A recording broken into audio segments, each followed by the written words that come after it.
Hmm.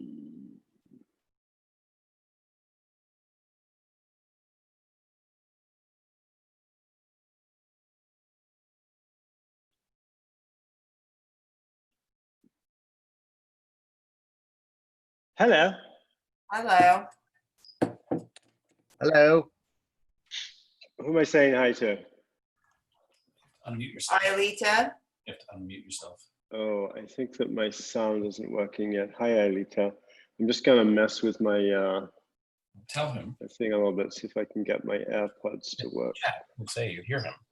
I can hear you, but I actually can't hear a thing you're saying right now.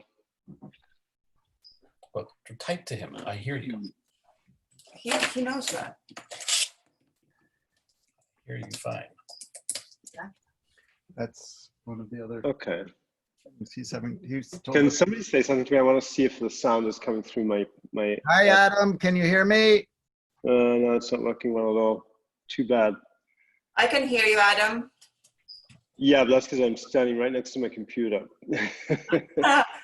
So and I can barely hear you guys anyway. So try. Increase the volume. No, I can't. It's maxed. Go back to the computer speakers. Let's try a few things. Best if I use Bluetooth because I'll be standing, the other end of the room.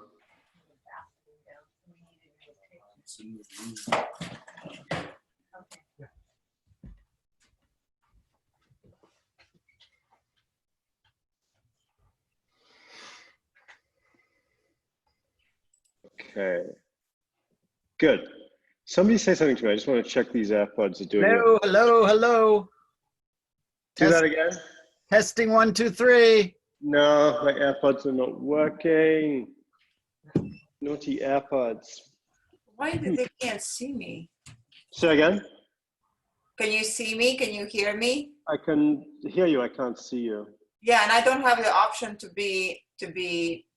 use my video somehow. I don't know why. But there's there's a photo of you. I know. That's no, it doesn't. Okay. So I'm not quite sure what to do about this because normally pause the recording. Normally I've been using AirPods to they can't see you. Get the sound quality good when I'm doing Qigong, and they just don't seem to be working. Out of charge. No, they're not. That means you hear me. Well, yeah, I can hear you through my computer. Yeah, they're not out of charge. Do you have to switch the settings so that instead of going through your computer speakers, you go through an external thing? Well, I just did a bunch of times. So I guess I'll just start teaching. So I'm kind of over this futzing with this. I'll just start teaching, and the sound quality will be whatever it is. So if you can't hear me, too bad.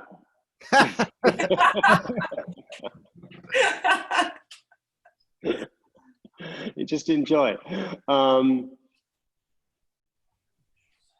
Yeah, okay. We'll just try and make it work. All right, gang. So go ahead and mute yourselves. I'm gonna start this thing rolling. Yeah, okay.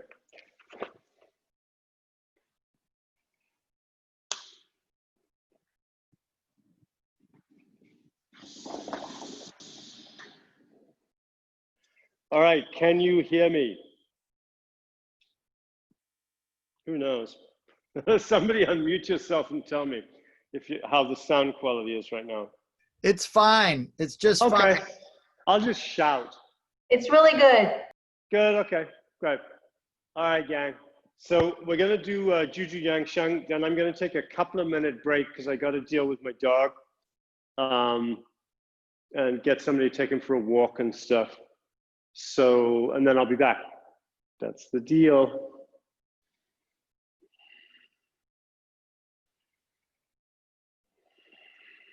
So let's go through the Juju Yangshang sequence.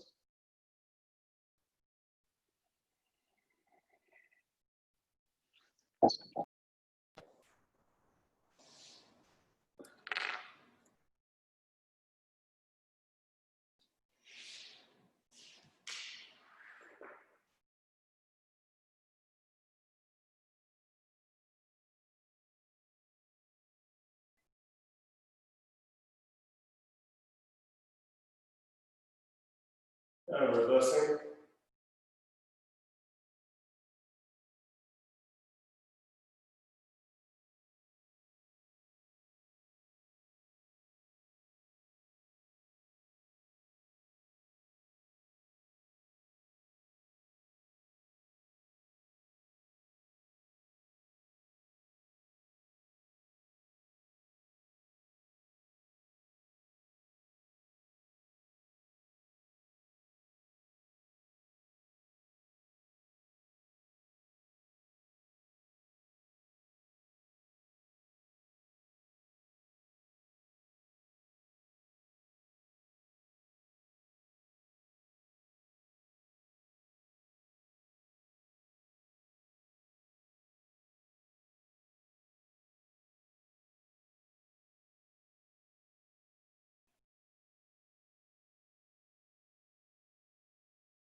Let's just stand in Wuji for a few minutes.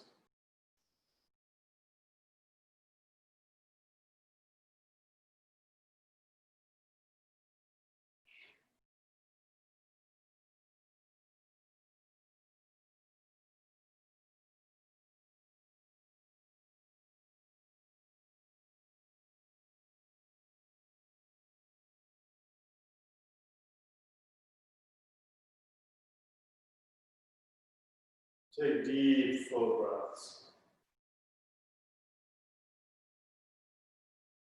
Breathe into your belly.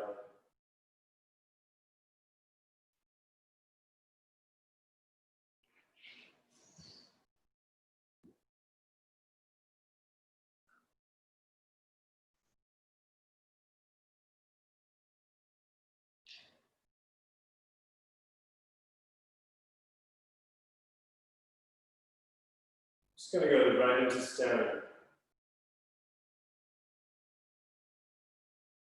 So put your feet shoulder width apart, sit down.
Breathe into your belly so that your belly expands on the in-breath.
Deep flowing breaths. Relax the shoulders. Let your shoulder blades sink down and a little bit away to the outside, away from the spine. Open the hands. Put the chin down with the back of the head up. Roll the thighs outward. Drop the sacrum down. Make sure your knees are over your feet. Keep your feet parallel on the inside line.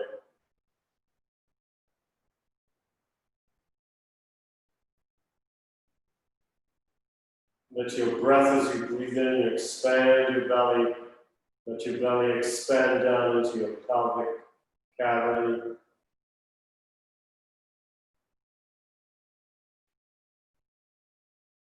And let your breath start to extend down to your feet.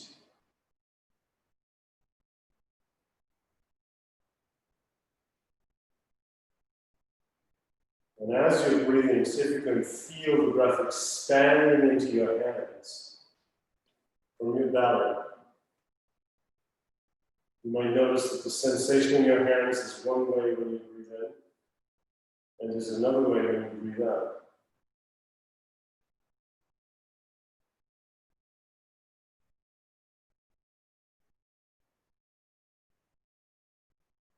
You're breathing down under your feet.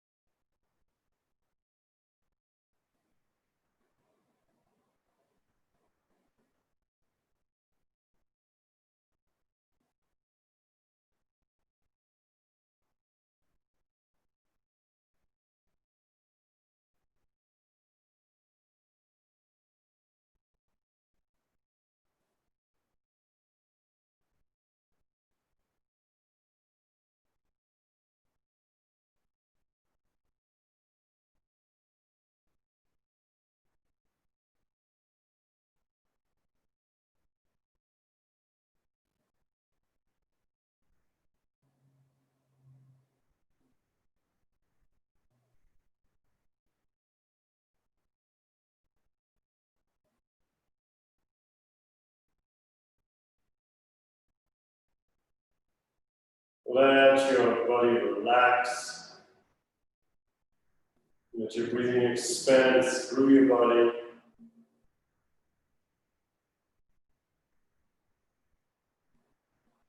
And you may not experience this, you don't have to experience it for it to be so, it's fine.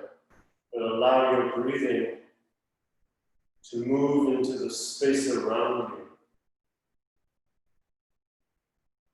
The space that's around you is also within you. It's a field of energy, chi body. Chi body doesn't have a physical form.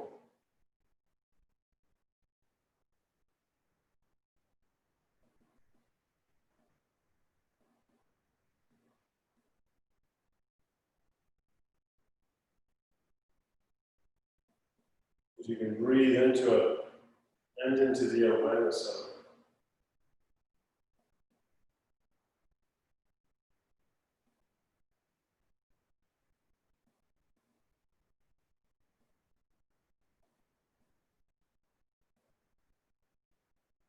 The awareness of the chi body is very fragmentary, typically.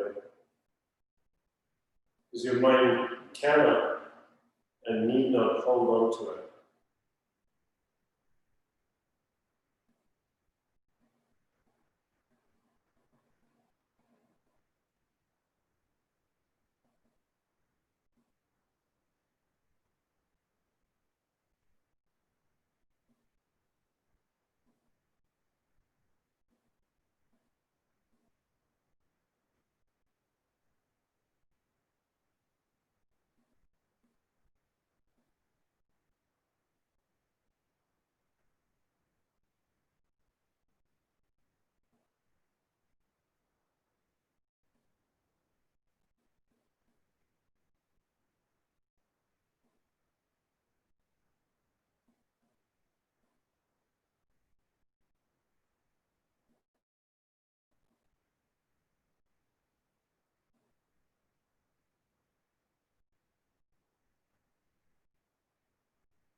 Bring the hands down. Lift the fingers up, press the base of the palm down, relax, release the shoulders. Put the chin down, lift the back of the head up. Elongate your lumbar spine. Feel the chi of your body, just feel the sensations of your body. From your head to your feet, from your feet to your head, from beneath your feet, from above your head, from past your hands. Notice the longitudinal lines of energy opening up. See if you can feel for the longitudinal lines of energy running through your body.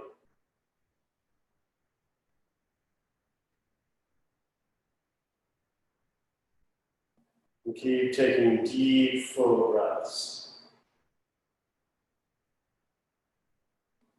And as you start to tune into those longitudinal forces, they will start to multiply. Meaning you might feel some lines of energy, but the next breath you can feel twice as many. Don't try to track them or keep track of them. Keep letting them multiply so that with each breath, new channels of energy just open up.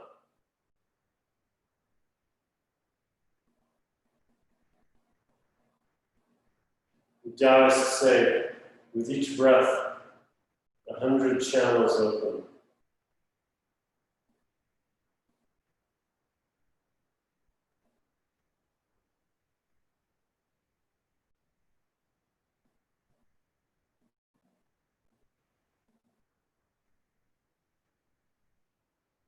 Your chi channels are not countable.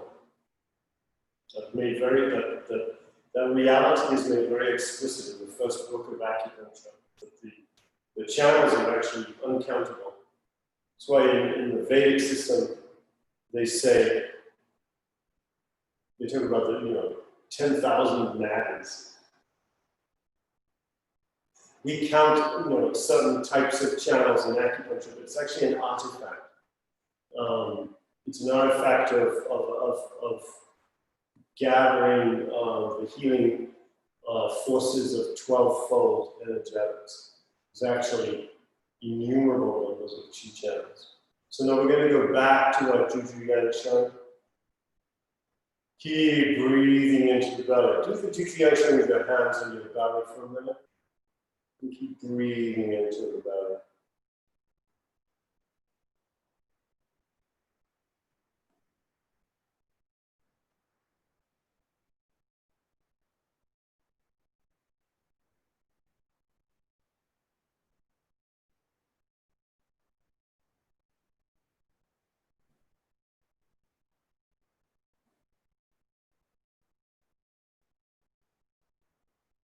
And just bring the hands up and keep moving.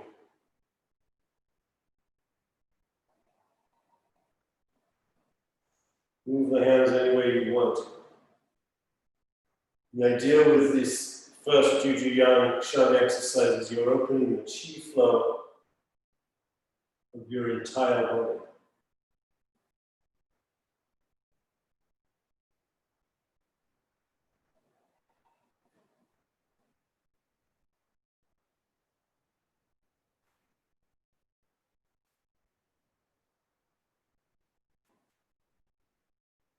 Undulating your spine. When your hips come forward, the whole spine presses forward. When your hips go back, your whole spine folds over. So that you've got an arching back and up as the belly comes forward, and then a folding over. As the hips go back and reversing the direction again.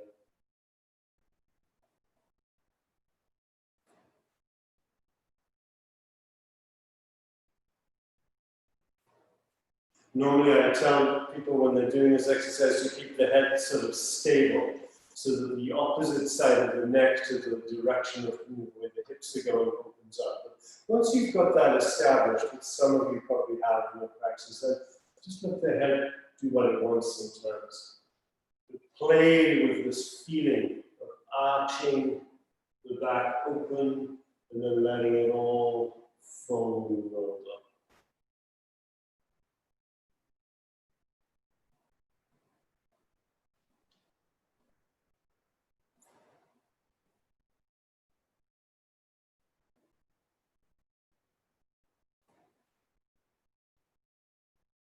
Right. We go back into standing. We're going to do some one-legged standing postures. So bring the feet close together, mirroring it. Turn the right foot out 45 degrees. Bring the left foot straight forward and touch the heel down. And come up into Tandiba. Like this. Deep breath.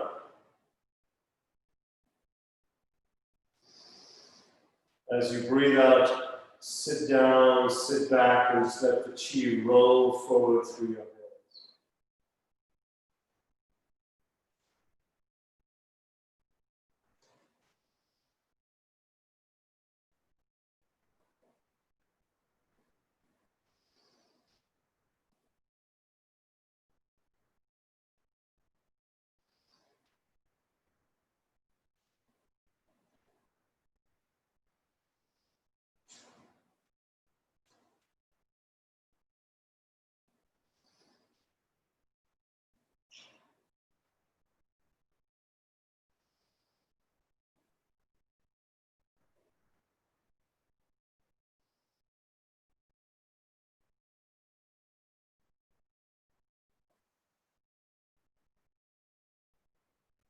Let's go to the other side.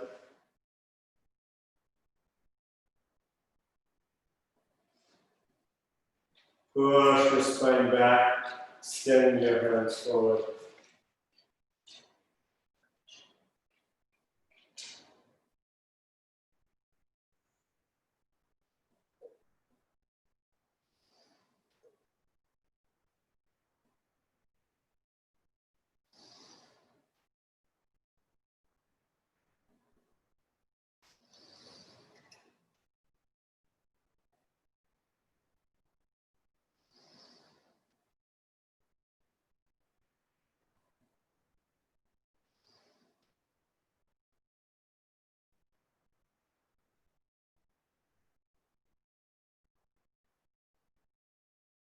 All right, good. So I gotta get somebody to take my dog out of this building. So there's gonna be a brief intermission during which I want to encourage you to practice Qigong. And I'll be back in, I think, probably 3 or 4 minutes and continue.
Hello, peeps. Hi. Say hi to me.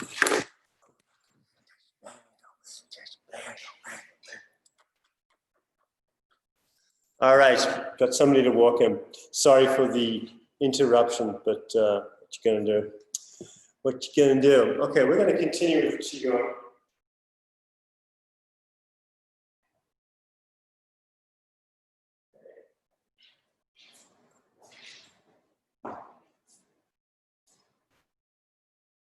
Let's do some more one-legged standing Qigong exercises. So, I'm going to mirror you. Turn your right foot out 45 degrees. And you're going to put your heel right behind the knee of the other foot. And find your balance. Stand like this. And then relax your sacrum down towards your heel. Deep breaths.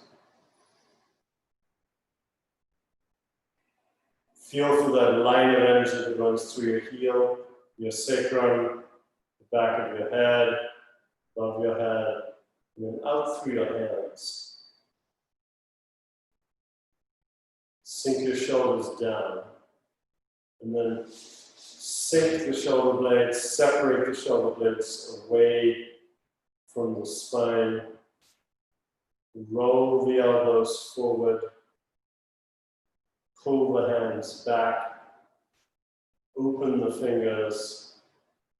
Extend the fingers out. And then go right back and sink the shoulders again.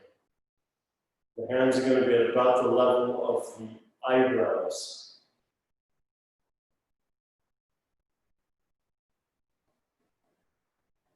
Deep, full breaths.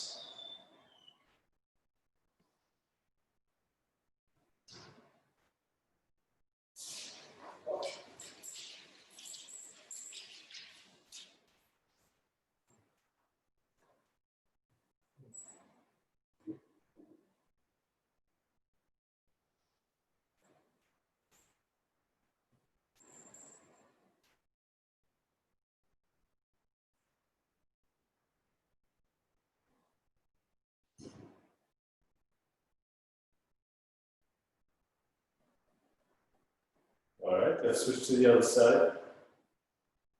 So bring your feet to parallel. Turn the left foot out 45 degrees. Bring the heel up, hook it behind the knee. Because it's the springtime, we start to really introduce one-legged standing.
Elongate your spine.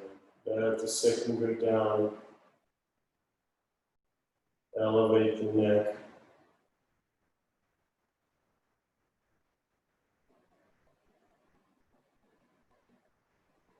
Like that.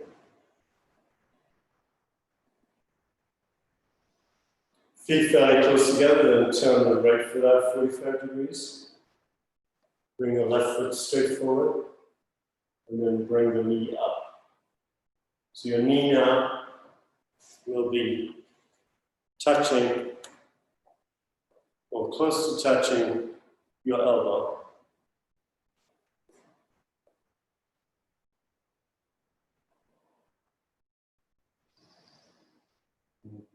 Drop the foot down.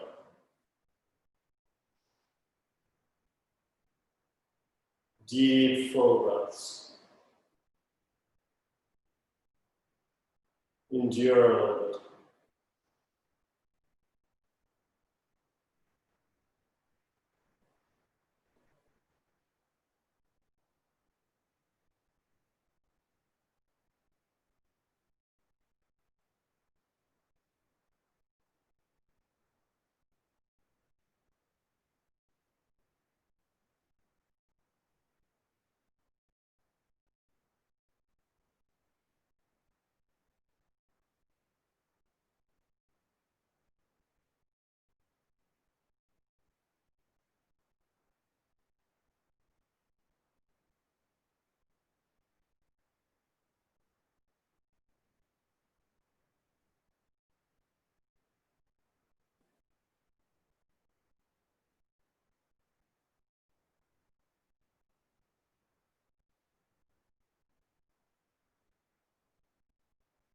Okay.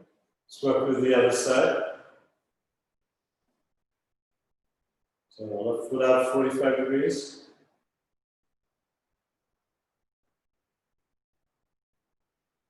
Extend the hand forward, right in front of the face. Bring the knee up towards the elbow. Drop the foot down.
Very good.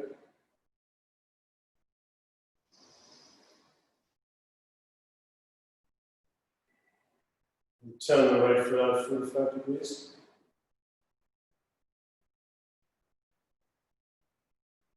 Bring the left foot up. Arms are going to be out, 45-degree angles. Again, drop the foot down. Sink the shoulders. Extend out through the base of the palms. Deep, full breaths.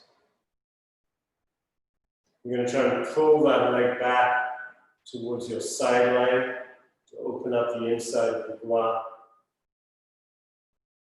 Don't worry if these are difficult. Just embrace it.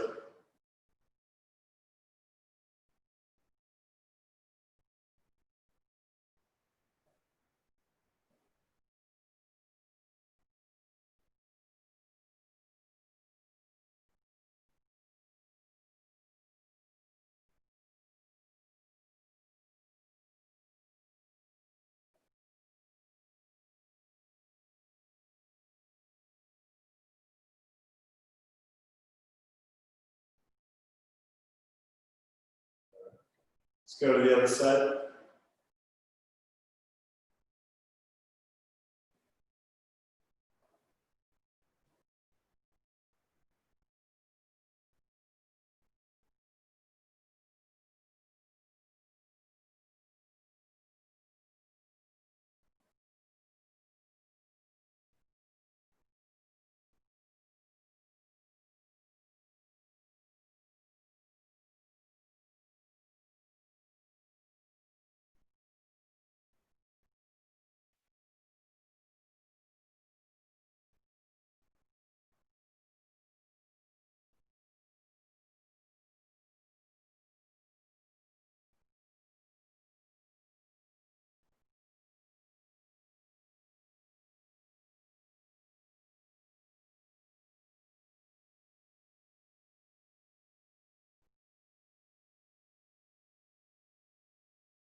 Very good. Oh, someone else needs to get in. Maybe not.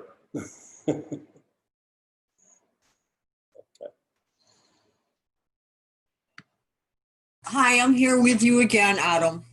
Thanks. Late, but here I am.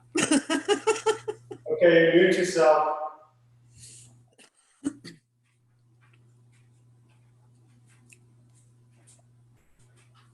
How do I?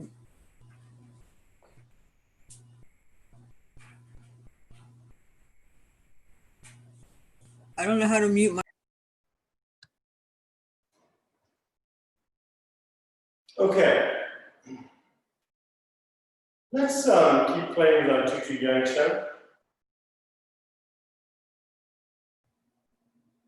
Just coming forward.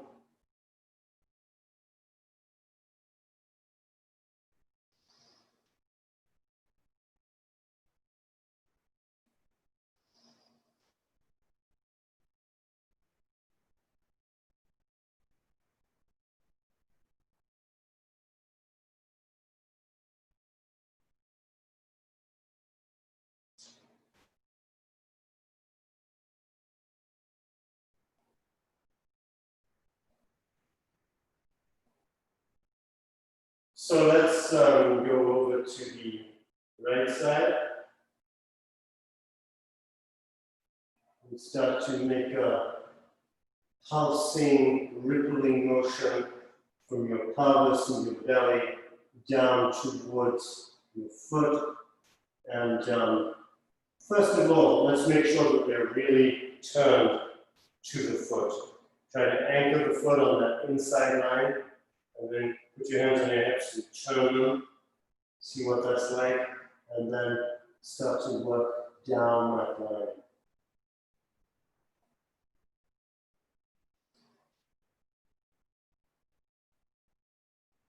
And then coming out 20-30 degrees, just hang out there for a sec. Now, tighten all the muscles in your right leg, and then pulse.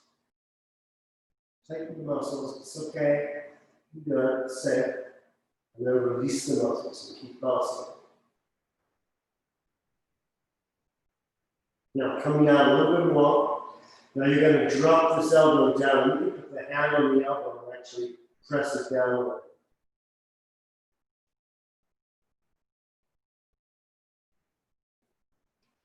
And then let's go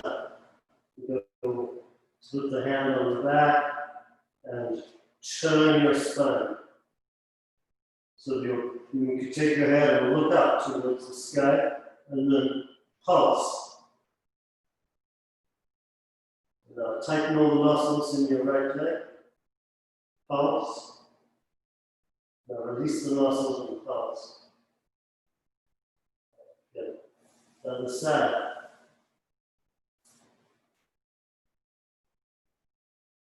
Put your hands on your hips. Turn them. Keep the foot anchored down. Inside line of the foot parallel. And pulsing from your pelvis and your belly.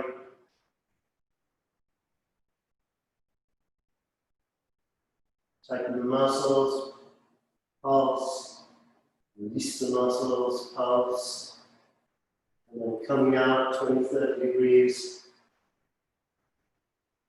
Tighten the muscles.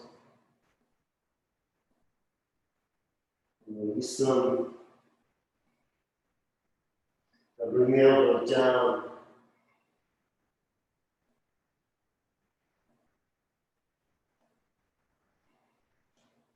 Then reach behind you. Turn the spine. Look up. And then pulsing.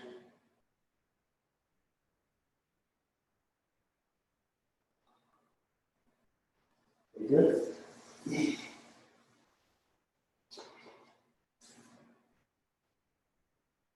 Let yourself bring your face down towards the floor. Put your face parallel to the ground.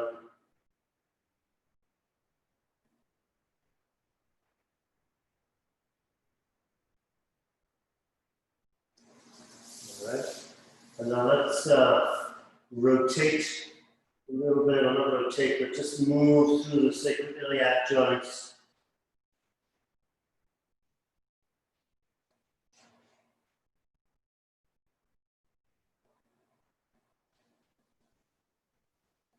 Bring the hands out. Push your weight back. Push your way back to your hips, to your heels, and then start to pulse your upper back up and down so that your thoracic spine sinks inward. Okay, and now circling out.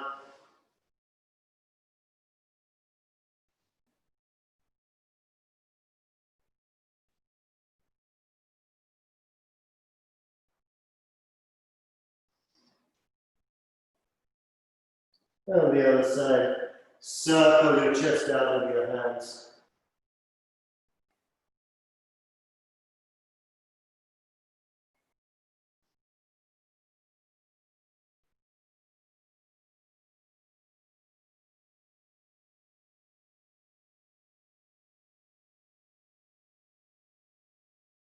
All right, and then extend your hands much further out. So that as you circle out, your weight drops down.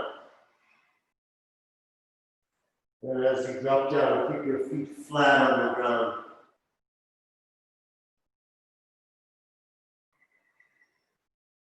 And reversing.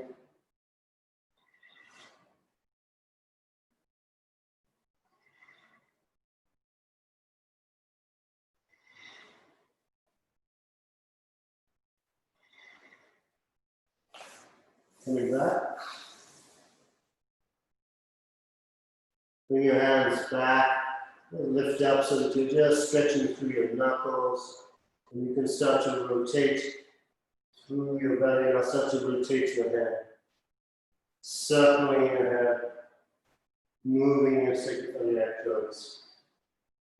So one butt cheek goes up as the other goes down.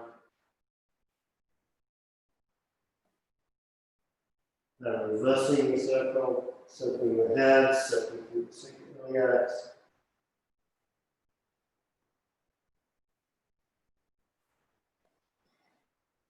And put the hands flat. So now you're going to start to work through your wrist joints, same kind of circling.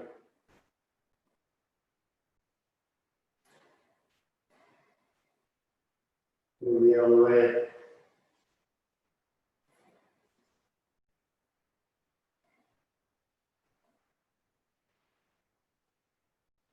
And coming down. We're going to Qigong. Pulsing. Now tighten all the muscles in the leg. And then release them.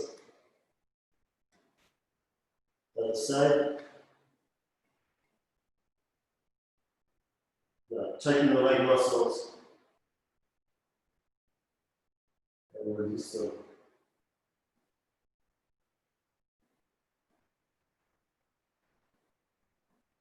Other side again.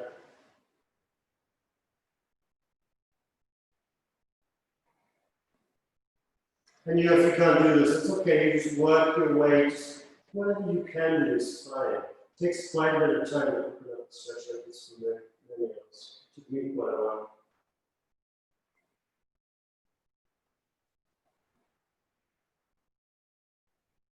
All right. Let's go up into Qigong.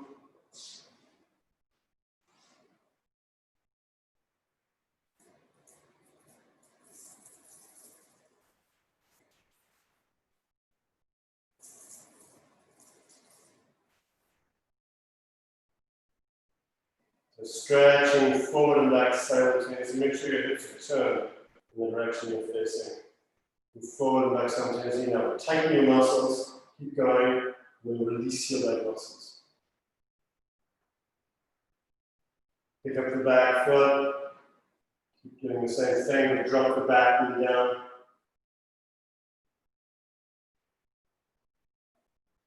Sit straight back. Turn, pelvis.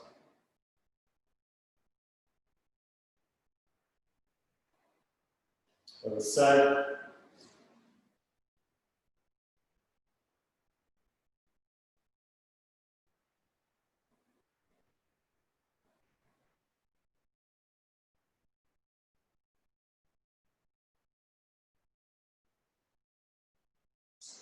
Pick up the back foot.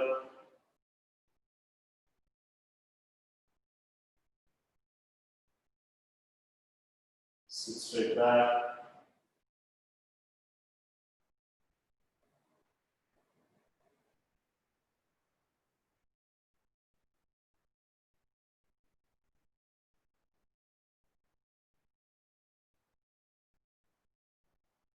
Okay, good.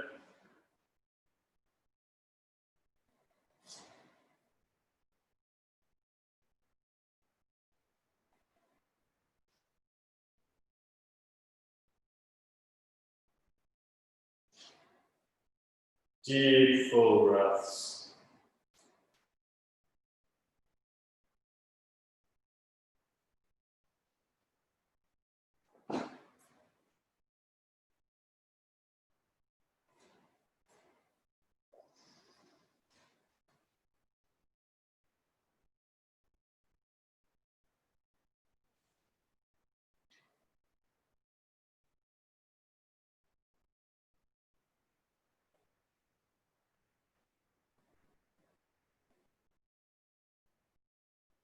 Focus on your breathing.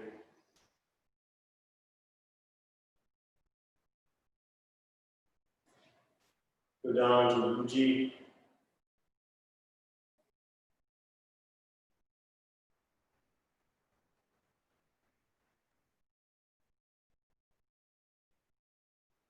Bring the hands up into standing Qigong position number 1. Jian.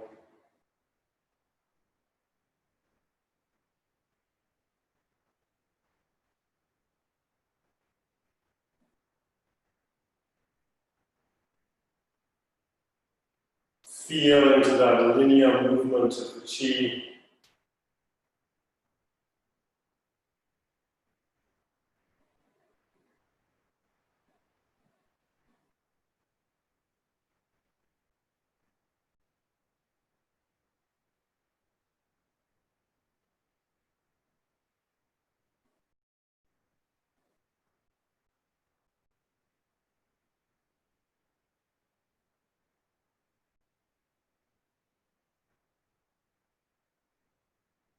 Drop down a little bit lower.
Okay, let's, we're going to go through the 8 bouquets. We're going to go through them really fast, which means not that many repetitions of each one. The individual movements we're going to do first.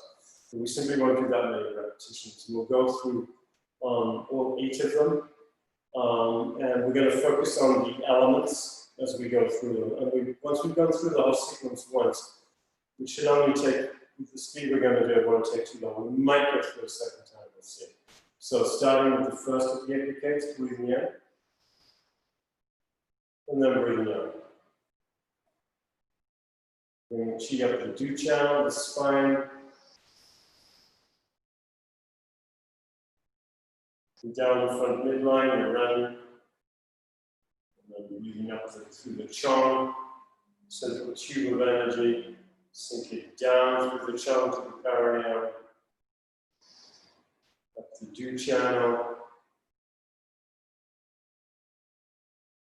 down the front, midline, the ren line, and also out to the sides, the oval of energy all around your body, down. Chong. Do lift up the vertebrae, each one up from the one below. The ren, sinking, settling, pouring downwards. Awaken each channel as we work.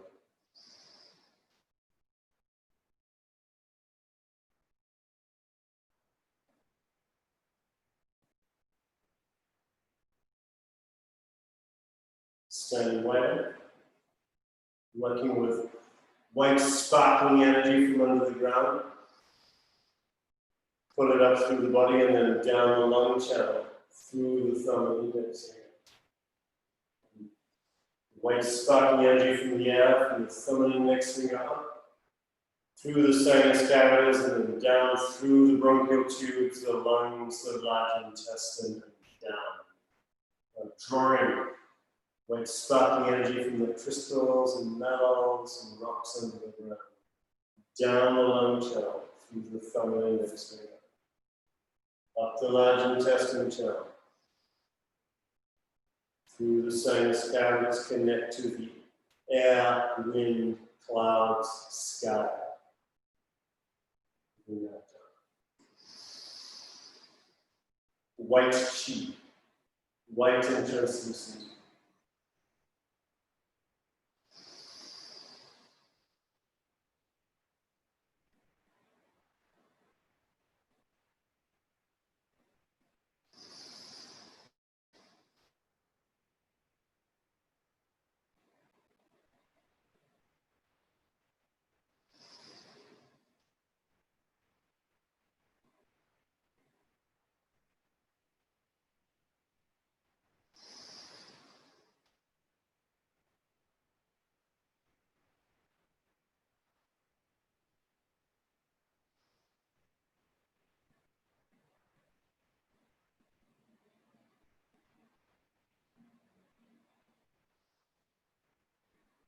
Deep, full breaths.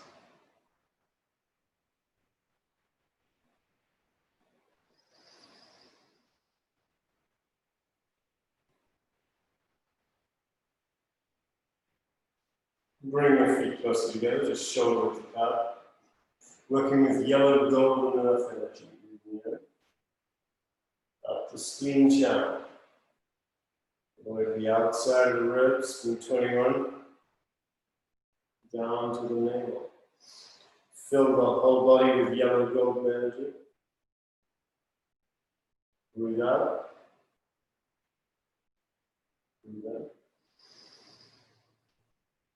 Ball of sunlight coming through your upraised hand down through the entire side of the body, corresponding to the descending hand, stomach channel. Golden yellow earth energy up the spleen channel. Down into the belly. On the side of the body opening, pivoting. Pivot back, breathing in. The ball of sunlight descending down through the inside of the side of your body, corresponding to that descending hand.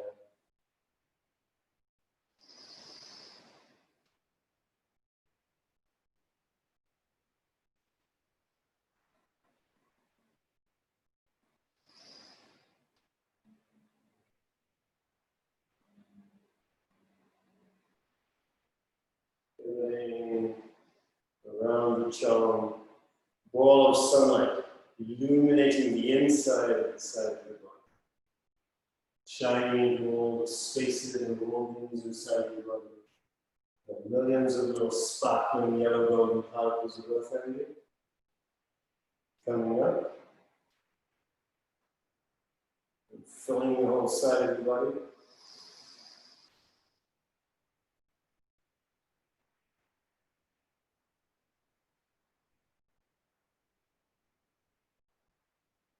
Ball of sunlight coming down through the inside of the inside, illuminating, healing cells. Good. Fourth, okay. Blue water energy, breathe it in, sort of filling your whole body, and then sink it down through your left heel as you look to the right.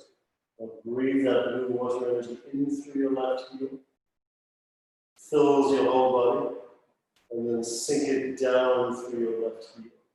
And it turns to the front again. Pull the chi up through both heels, palms up. Blue water energy rapidly filling the whole of your body. And then sink it down through the right heel. Now pull that blue water energy from deep under the ground, up through your body, through that right heel. And then sink it down. Pouring down through the right heel. Both heels. Blue water energy flooding up through your kidney channels. And breathing out, pouring down through the bladder channels and the back. Pouring up through the kidney channels. And then down the bladder channel.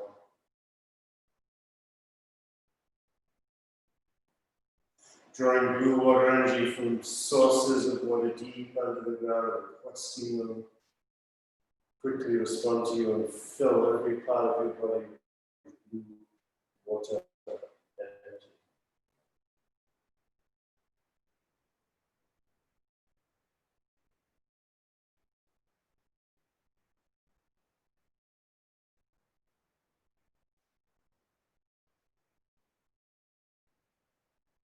Good. Standing a bit wider, fifth brigade, working with fire energy, fire and warmth. Breathing in pink energy. Pause for a second, elongate your spine, fill your chest, fill the cheekbones of your face with pink energy and compassion. And breathing out, sink the chi into your belly, extend it out horizontally. Red energy, vitality, enthusiasm.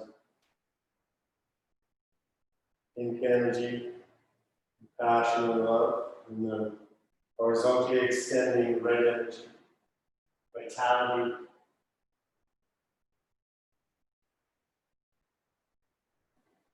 compassion, vitality. Vertical ascension, pink energy filling your body, and then horizontal extension, vitality out into the world. And the channels. Working with the channels from the body to the little finger, to the ring finger, to the middle finger. Working with your heart, small intestine, pericardium, and triple burner channels. You know the channels. You dilate them open. As the arm rolls in, you compress heart and small intestine channel. As the arm rolls out, you expand and stretch heart and small intestine channel. The lower hand, as it presses forward, it stretches and presses into the pericardium channel.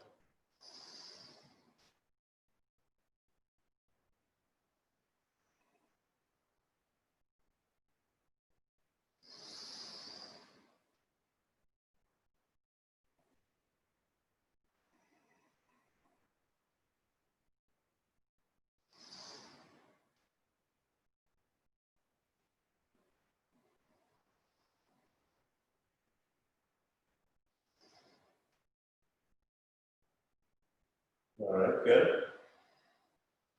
Working with the sixth, okay? The green force, force of the plants, breathing in. Back fist punch. Breathing out.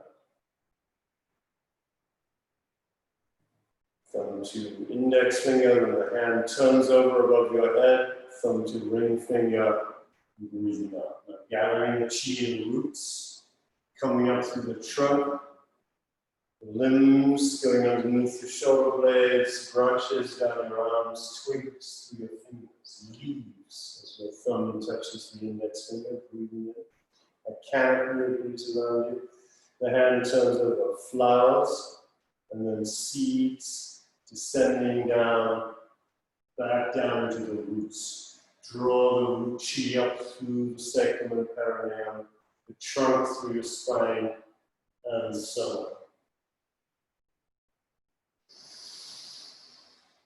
Canopy of green leaves, millions of green leaves around you. And then fruits, flowers, seeds descend.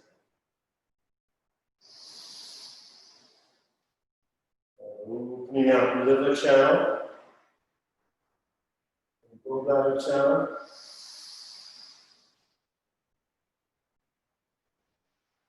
So opening the side channels from the side of the head down the side of the body, the side of the legs, that's all gallbladder channel. Now liver channel.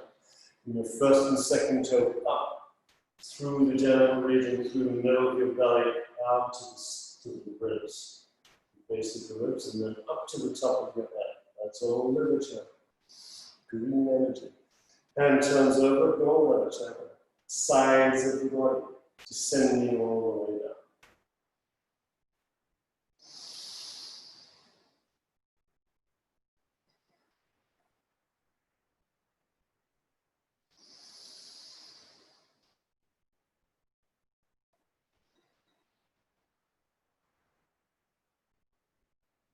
Good. Seventh of the apricots. This is the one which you may not be as familiar with, because we haven't gone yet, where we open up the other four of the external channels. The yin chao, yang chao, yin wei, and yang. And it's three phases. We start like this, we're just going to roll the arms. Keep the spine straight. Breathing in, draw the chi from under the ground through your feet all the way up through your body. All the way up above your head, the arms are straight out above your head.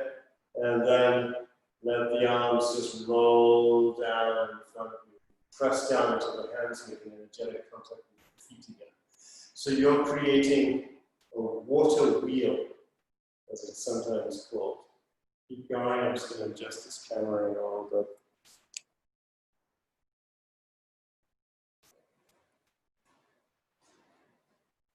So creating a water wheel.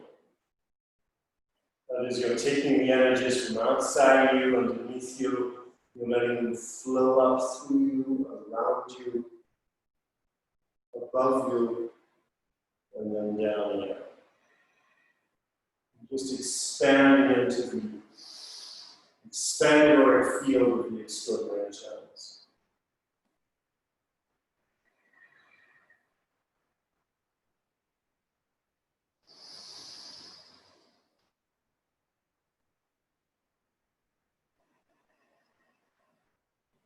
Now standing just a little wider, we're going to work with a triangle shape, drawing the chi up and in, yin cha, and then letting the chi extend downwards and upwards, the yang way. So all of the energies around you, from each horizontal level, drawing upwards, and it's a little bit like describing the energy channels as if your body was like a conifer tree. You've got these channels of energy coming upwards and inwards towards the central core, the trunk, from all directions around you. And then the inverse, going downwards and outwards to the surface of the earth, a little bit below it. Yin Chao as you breathe in, a lunar energy. And then the yang way as you breathe out. Like spreading a net or a cloak around you. Yin Chao, Luna, soft, feminine, spiritualizing energy. And then the yang way. Protective, spreading, strong network of energy around.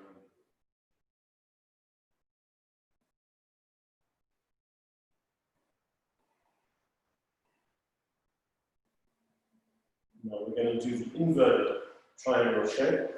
For the yang sha, breathing in. Yang sha energy is rising upwards and outwards past you to the heavenly realms, and then breathing out, down and in, right through the core of your body, and then down into a tap root deep into the breath. Breathing in the yang sha, upwards and outwards to the spiritual realms, lots of light energy, gold and white and blue. Then the yin way, downwards and inwards, just releasing, letting go, detoxifying, releasing the ego and the mind down to the disappear.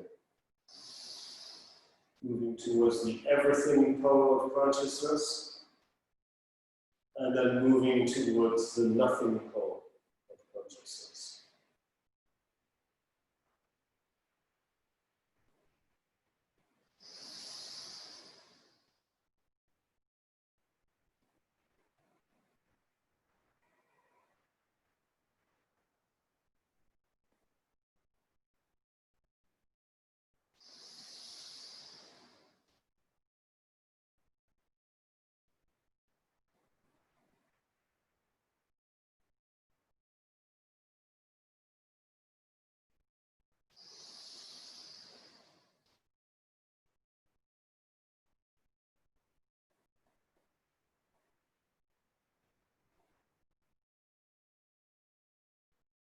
Good. Eighth brigade, closing.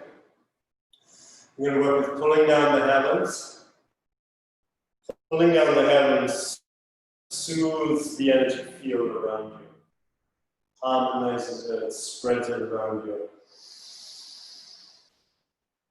Soothe and smooth the energy fields in the front of your body, so that anything that needs to be grounded can just be dropped out through your feet. Energies, and organs, and energy systems, and channels, and tissues in your body can just be gently harmonized, like a soft dew falling down through the front of your energy fields. And now to the sides of your body and your energy fields. It's descending like a soft dew, like blossoms being blown from a tree. Snowflakes, or like white flowers, just descending down on the sides of you, harmonizing the energy fields.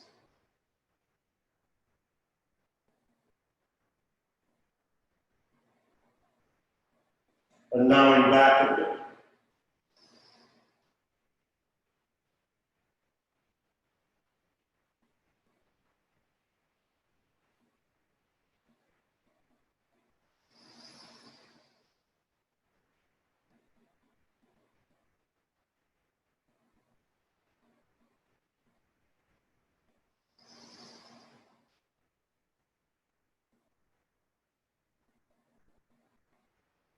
All right, good.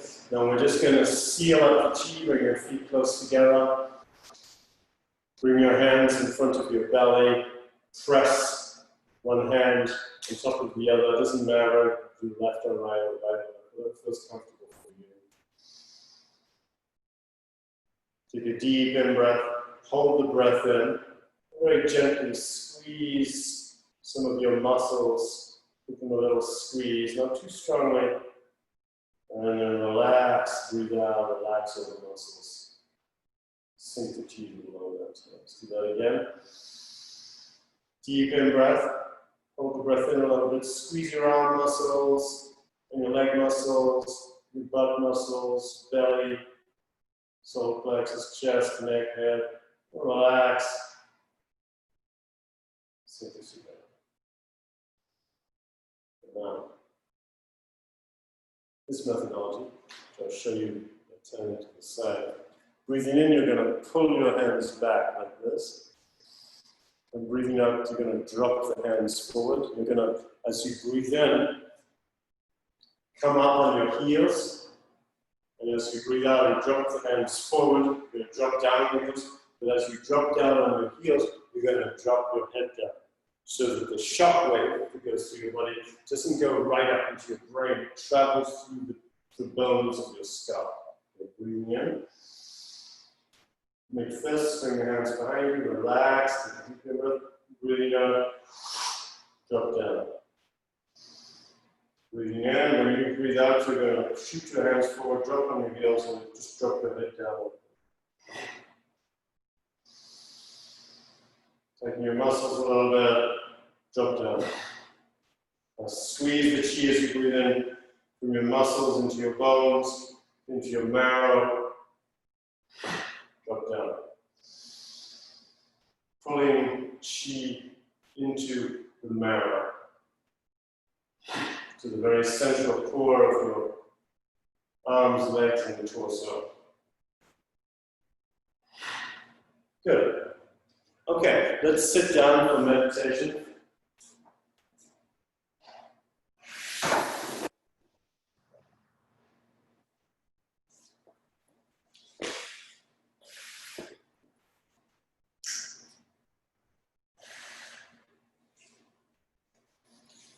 Try to sit sort of on the edge of the chair if that's comfortable for you, and if that becomes uncomfortable, you know, feel free to change it.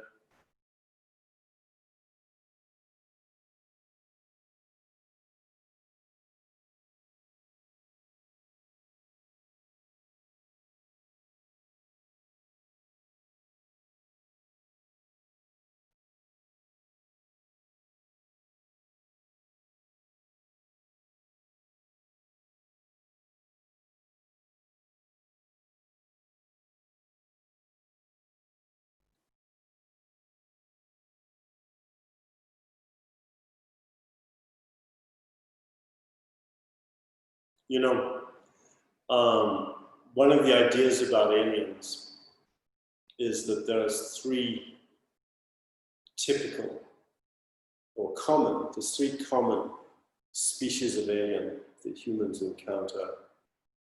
And one is the greys. You know, and they kind of have big eyes and smaller kind of bodies, not too small. And they lack a sense of humor.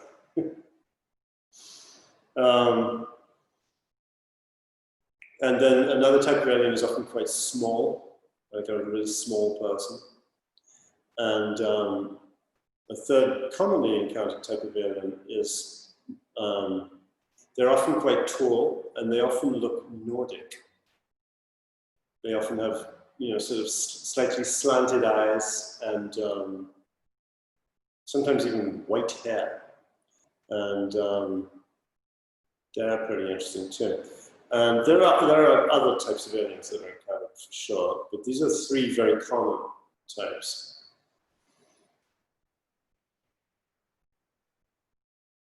The Nordic aliens are quite interesting to encounter.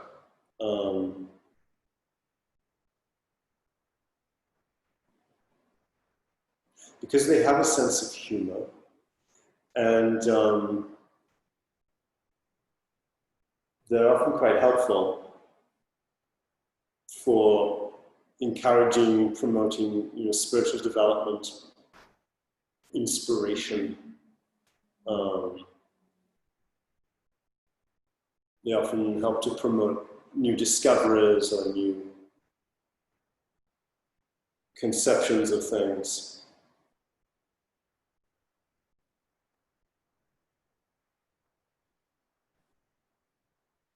And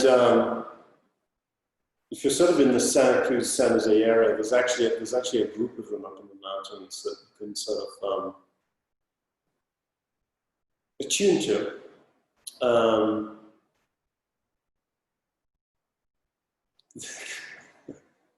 They're quite helpful. So this might seem a little eccentric, really, but you know, working with aliens is no different than working with angels in many ways. You know, depending on what kind of alien you tune into.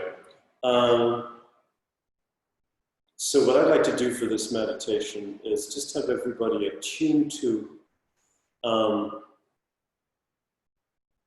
the possibility of making a connection with a group of beings that are light bringers. They bring a lot of light. One of the common, I think, misconceptions is that they have anything to do, that they have very much to do with us. In many ways, they don't, a lot of the time. But there are certain of them, certain ones of them, or certain ones of them that are sort of designated to deal with the kindergarten children, which is us. And so they actually can be quite available if you tune into them. So we're going to just attune to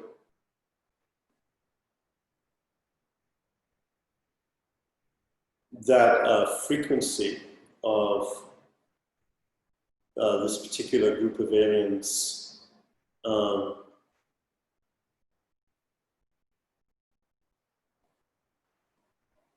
And the best way to actually attune to them is to concentrate your mind into a single focused flow of awareness towards a source of light. So one way to do that is to imagine a star of light in your mind's eye, a point of light or a pearl of light if a point is too sharp for you. And just kind of hold your mind there a little bit.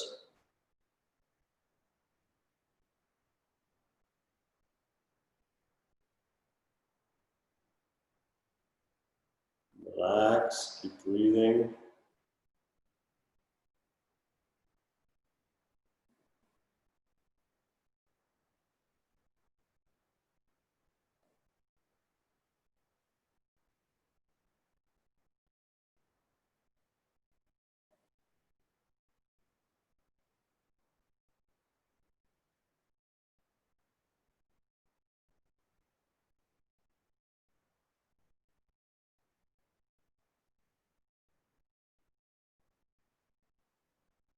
And just see what you get.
All right.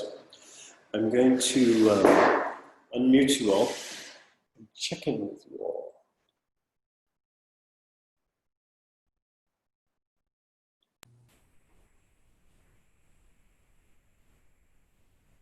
You can unmute yourself too. You might need to do that. Hello. Hi, Adam. Hi.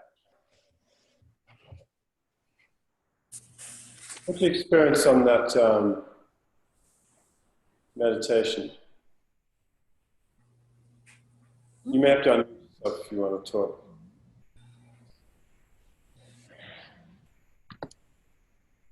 Well, that was interesting. Yeah, if there's helpful, friendly aliens out in these mountains, then I invited them. Yeah, there actually are. At least there's, well, from what I've understood over the last few years, there's a group in the Santa Cruz Mountains that are not actually interested in particularly in dealing with humans, but they're definitely of this group that I think, at least to white people, they show up as Nordic. Probably to other races, they might show up differently, but I think they manifest as tall with a kind of a fairly wide head. And that, unlike a lot of aliens, they've got a great sense of humor, which means that they have, developed heart center as well as intellect, and that's a nice quality. But the ones up in the mountains here kind of directed me to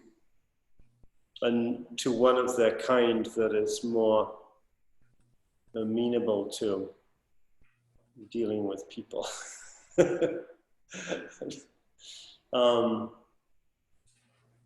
And I think that actually right now, they are quite, if you feel a connection, they're quite useful to connect to.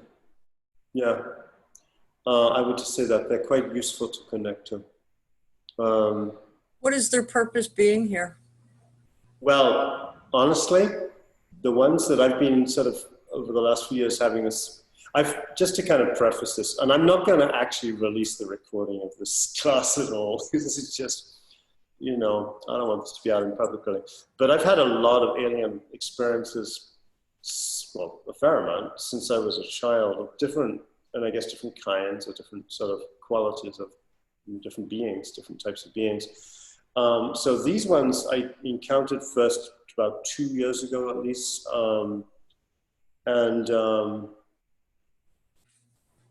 When I looked at, like, I was really interested, like, what are you guys doing?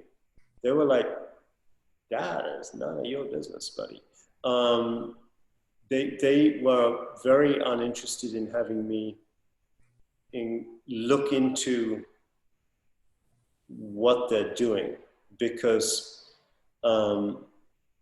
they're actually not primarily here for us the way we are now. They may be tangentially connected to us in the future as a species, but they're really not. We have this sort of idea, or this sort of fantasy that I think everything is existing here for us. And Well, I don't believe that at all.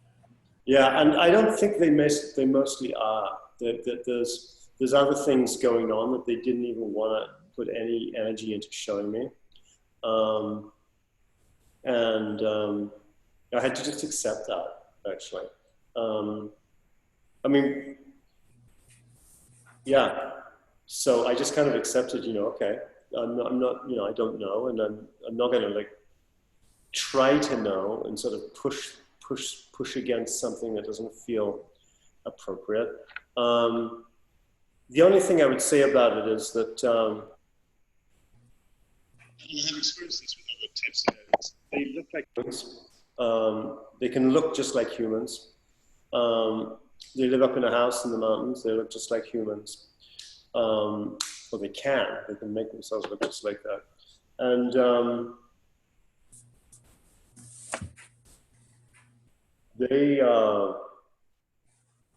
there's something with, there's some kind of linear sort of process to do with columns of light and definitely multiple dimensions of movement and journey and experience and exploration. And the purpose, I don't know. But it does make me realize, as I think I've kind of realized it before, but it sort of reminds me that we're actually not the only game here. We definitely think we're the only game here. But there's actually other orders of beings overlapping us. A lot of them exist mostly and simultaneously in other sets of dimensions than we can access. Most, I mean, aliens do. But the ones of that type that are helpful are very, very helpful. They're very, their task, I suppose, or their thing is helping humans, but I don't think they can very easily help unless you're very focused. Like their influence starts to manifest, I think, if you have an established practice of meditation, if you can go beyond the mind, you know, if you can go beyond the constant chatter of the mind, then they're actually quite available. The way that aliens travel is by holding a thought or an intention from the beginning of their journey to the end without letting it go. Mm. And that's very, very difficult for a human to do. If a human can do that for 2 or 3 minutes, they enter samadhi, you know. But for whatever reason, aliens have that capacity.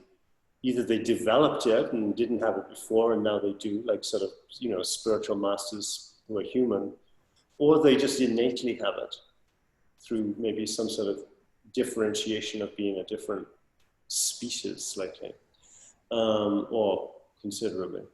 So I think I just want to bring them up because I've been very aware of these guys recently, and I do feel that they're actually really helpful. And so I just wanted to kind of throw out a little meditation there and just kind of, you know, see if it speaks to any of you, see if you can kind of catch a little bit.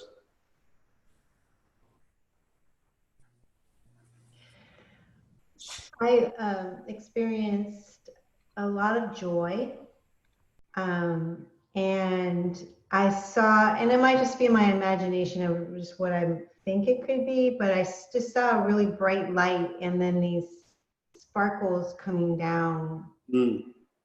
Like that's how they landed here or something, but I don't know. That's just what my mind went to. Yeah. Well, you know, imagination is a very important faculty for experiencing and touching other realities. It's not a fake thing, imagination. It's really a faculty of knowing. You know, that's why story and mythology is as valid a way of knowing about something, and sometimes really a much more sort of valid way of knowing, certainly than, you know, many other methods. Yeah, my experience with these guys is that they're a lot about frequencies of light. And I think frequencies of light are very significant right now because we're definitely in a place where there's the possibility for a lot of us to jump our evolution. You know, one spiritual teacher I know said, yeah, 10% jump. You know, I think there's a lot of possibilities for that. You know, the idea of staying at home is staying within, is being with your loved ones, which is your love, and being with yourself. And there's so much possibility of evolving out of the disruption of the normal carrying on of humanity.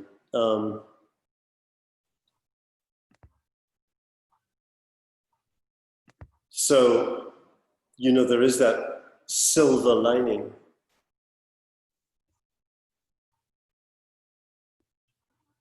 Yeah.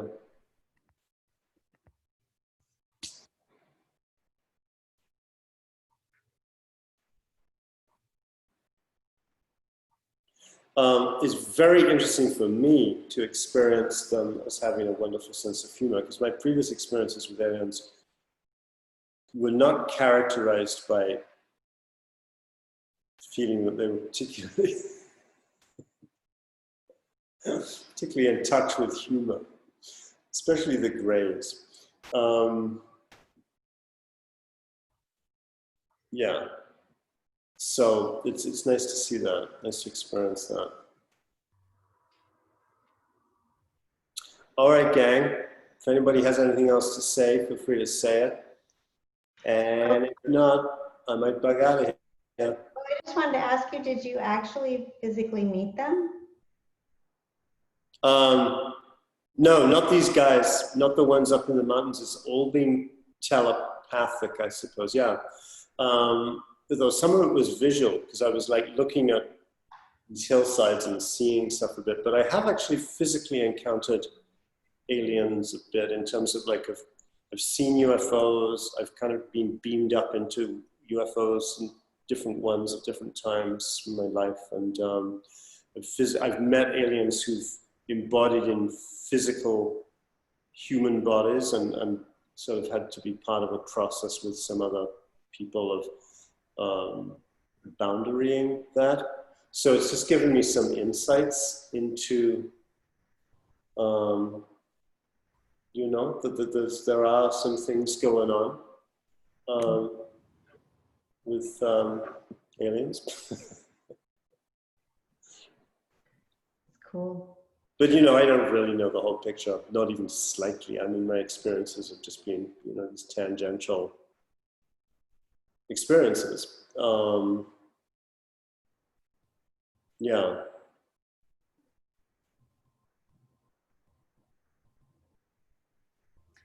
Could it be, this is Aelita, could Yeah. it be like now studying with Sifu Johnson and Dr. Kelly, when we go through the, you know, different type of meditations, and they talk about the spirits, the guardian spirits and celestial families that are kind of, we are connected to, could that be related and manifest? That's probably a Taoist wording of description of aliens. Yeah. I would imagine so. Yeah.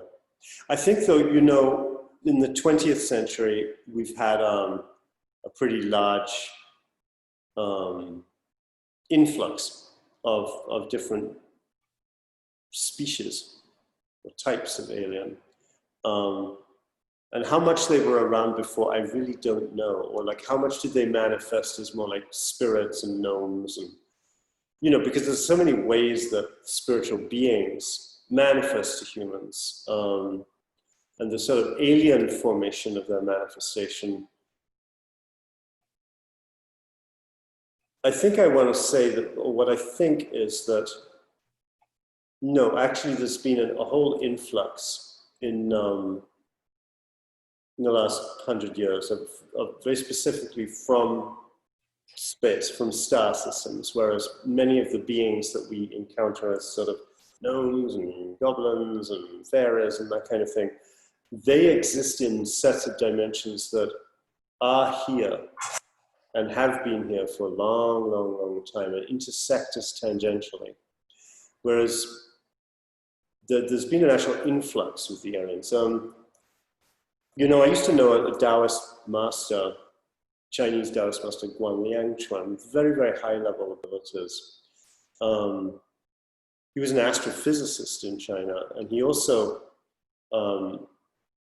he did some interesting things. He moved stars. So he would meditate on a star, move it, like photograph it, because he's an astrophysicist, right, working in Shanghai. So he'd photograph a star, move it, and then re-photograph it and say, look, I made this star move. And this did not go down well with the communist government. at all. Isn't that what, wouldn't that be considered like more moving, working with light? I don't And know. this morning when I was I was doing my meditation and practice, it was an interesting concept that because I was experiencing all levels of brightness and lights and etc. expanding in the space. Yeah. And one, I wrote it in my morning journal today that I got it like understanding of movement, like if everything is illusion or dream, that what we see is expression of us looking, absorbing light.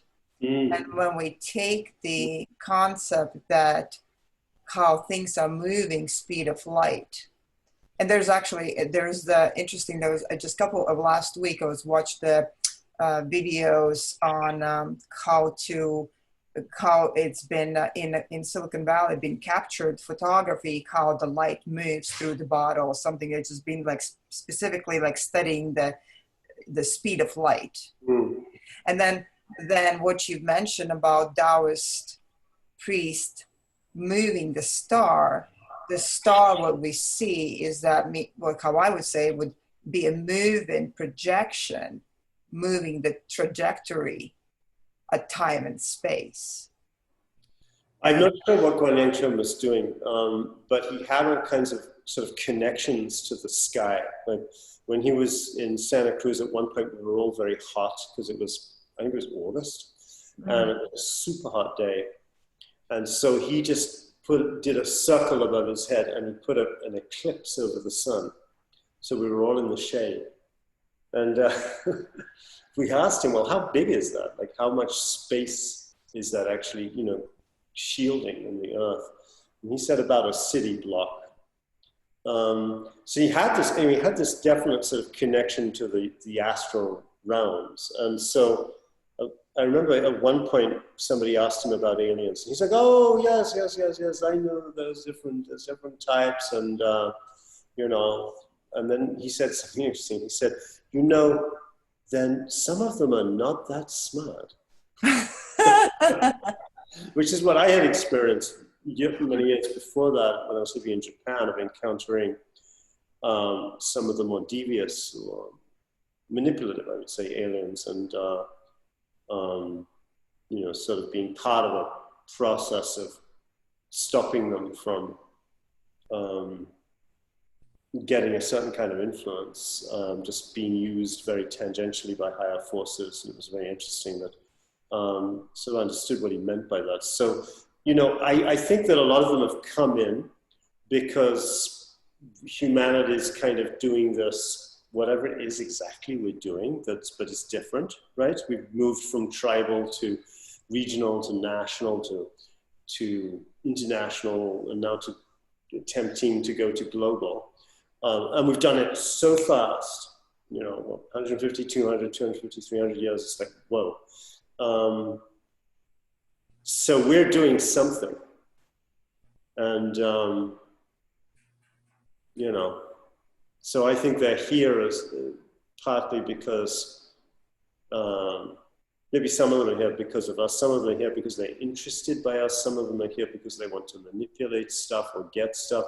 Some of them are here to prevent others from doing that. And I don't even know the reasons why some of them are around. But I think there's been a sort of a new wave of influence that we call aliens. And I think that's not inaccurate, because I think they're very often connected to star systems and to planets and to other dimensions and so on. Yeah. Anyway, guys, I think I'm going to bug out of here. If anybody has any more comments, make them know. I'm not going to make this available because, yeah. I have a mundane question. Yeah, good. Are classes Mondays or Thursdays? I don't know. I'm spending too much time with the aliens. Monday, please. here's what I'm going to do. I feel really bad about this, but I have not been very organized with any of this class stuff during this whole COVID story, and hope to improve that. But right now, I'm going to do Monday and Thursday for a few more weeks. And I'm going to send out this weekend. I've actually got everybody now. I'm sort of compiling more of an email list for everybody who might want to join these classes. And so I'll try and just send out something about that. I also want to see if there's a way that I don't have to send out the link for each class before each class, if there's a way to just have the link. I don't know, have the link set in advance or something. When you create your Zoom meeting thing, you can call it a recurring, and then the same link for as long as you want to use it. Hey, Stephen, that's exactly what I needed to know and didn't know. And thank you. That's why I'm here. Yeah, thanks, Stephen. So that's what I'll do. Yeah, right now I'm using Zoom webinars, but it seems like a waste of money. So I'm going to just go to Zoom meetings. And, but you can create the Zoom meetings as recurring, right? Yep. Okay, great. That's what I'll do. Then it'll just be one link and I can just post it and people can just, get their act together and join. And I'll do Monday and Thursday for a while. I might have to go back to just Monday for Qigong. I'm really sad about that. Yeah, because we have Seafood Johnson's every month. How long for? 2 years. 2 years? Jenny stole my Mondays. Stole your Mondays. Yeah. And that's usually it's a 6 to 8. Okay. Every Monday, unless you'll record. Any mornings? Have you thought about any mornings? I can record any of these. I mean, they're all recorded, actually. Yeah. So you can. I would pay for the month. I would pay for the monthly membership, and then you just can share. And I think that's also generates some. Everybody pitch in, and it generates some also. Yeah. Okay. Yeah. So right now I'll just keep doing Mondays and Thursdays. I'll try and just create one link for Monday, one link for Thursday. Yeah, and that's my plan. As to whether I'll do Qigong both days or not, I don't know. I might just start doing a little bit like some classes on, I don't know, health. Go with the Chi notes. I think that's very good. Like, what's timely? What is the seasonal? Kind of connect to the timeliness of all the things. Like, right now. Yeah, I don't know what I'm going to do. And I'm not we love you. I'm going to do it Monday, Thursday. Thank you. Thank you. Thank you. Hey, it's Leslie there, Stephen? She is downstairs on a phone call or something. All right. Okay. Tell her I said hi. And I will. want to connect with her. Okay? All right. I'll tell her. Have her call me. So I want to just check in with her about some stuff. Okay. Thank you, Adam. Thanks. Bye. Bye, Adam. Thank you. Bye, Patty. Bye, Betsy. Bye, Alita. Bye, Stephen. Bye. Bye.